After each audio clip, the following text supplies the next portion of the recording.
And now, breaking news. Ahoy, the news. News from the Weird Wire.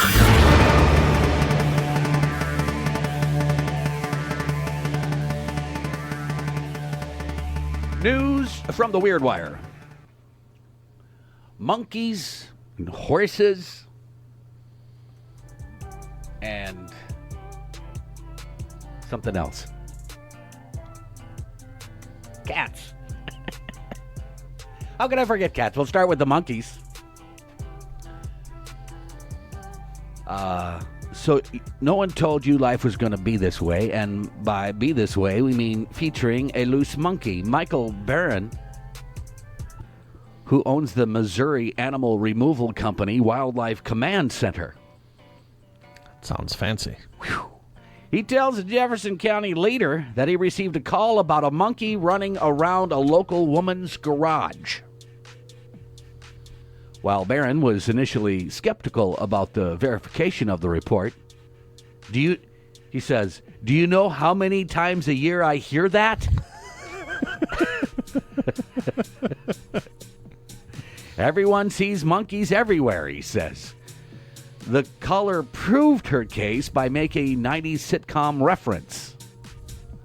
On the call, she goes, yeah, it's a monkey, just like the one on Friends. You remember that episode? I do. Ross had a pet monkey. Sure enough, when Barron arrived at the house, he found himself face to face with the monkey, which he says he was able to catch in about 15 minutes.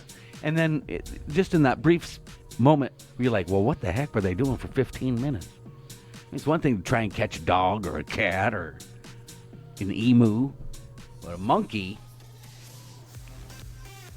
Well, I would think just giving him a banana. Jumping on the chandelier, flying through the living room. But I guess he was in the garage, so limited. Gets it picked up. Upon transferring the animal to a local vet, it was determined that the monkey belonged to someone else in the area. Well, it wasn't a wild monkey. You're not in the jungle. We were able to verify. The whole thing ended up very well. I don't know if it was Ross Geller. Wouldn't that be funny, though, if his last name was Geller or the first name was Ross or something? It'd be hilarious. Or it was David Schwimmer. Ha! Right, his monkey. Firefighters came running just as fast as they could to rescue a particularly spiffy-looking cat. The Lewiston Fire Department in Maine reports that it successfully rescued a sharply dressed tuxedo cat from a rooftop. Another day of cat adventures foiled by responsible humans, the department writes in the Facebook post. So he just must have the markings, right? Because I'm sure he wasn't in a little tuxedo. It is a type of cat, yes. Why do cats do that? Hey, I'm going to run out this front door here. I'm perfectly safe inside this house here, but I'm going to go out there where it's not, and then I'm going to jump up onto trees and up onto the roof and then not know how to get the heck out of there. Do you think they're chasing birds? Or they're just being stupid cats. It's what cats do. Well, I guess I figured that they're like, oh my gosh, there's that bird again. And then they climb up a little more, not knowing that it's a total different bird. They want to get that bird, bring it to their master. First things first, Fancy the horse is the oldest. 37 years, 329 days old. Fancy officially holds the Guinness World Record for the oldest living horse. We can't go a week without a Guinness record, Schulte. Or nothing but animal stories. True. Like today. Fancy was born in 1988, was given to an 8-year-old girl, Paige Sigmund Bloomer, in 2000 as a birthday present. The two have been together ever since.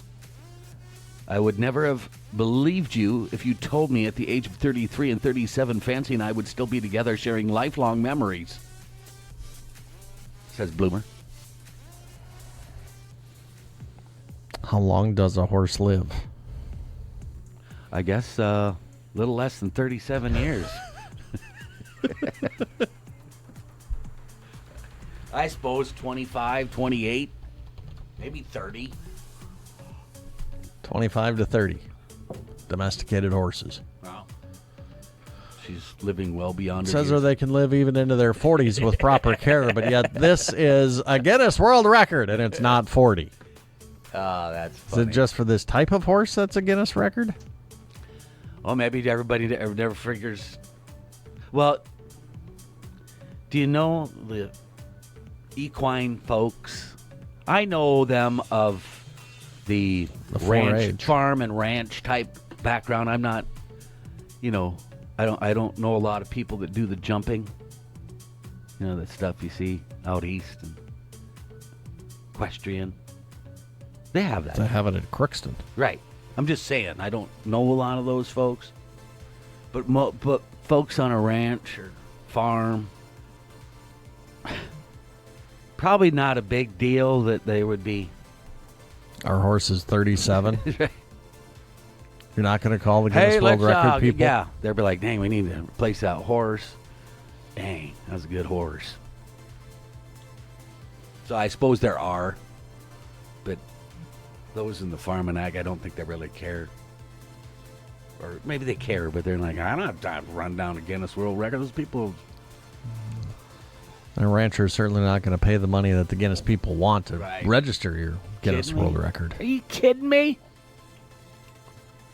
And then I did click on, because it was so intriguing. Remember, on Friday we talked about Johnsonsville launching the Dr. Pepper-inspired sausages. Sounds gross. Well, I'm just looking forward to reports on that. And if they come to our neck of the woods, pun intended, I'm going to try one, Schultze. Just think of how many they're going to sell just because people are like, I'm going to try it, even though it may be terrible. I'm not eating that. Or it doesn't taste at all. I'm not eating that. Maybe you will. When I go, oh my gosh, this thing was so good. Don't hold your breath. You'd be like, all right, give me a bite of that. That, my friends, is news from the Weird Wire.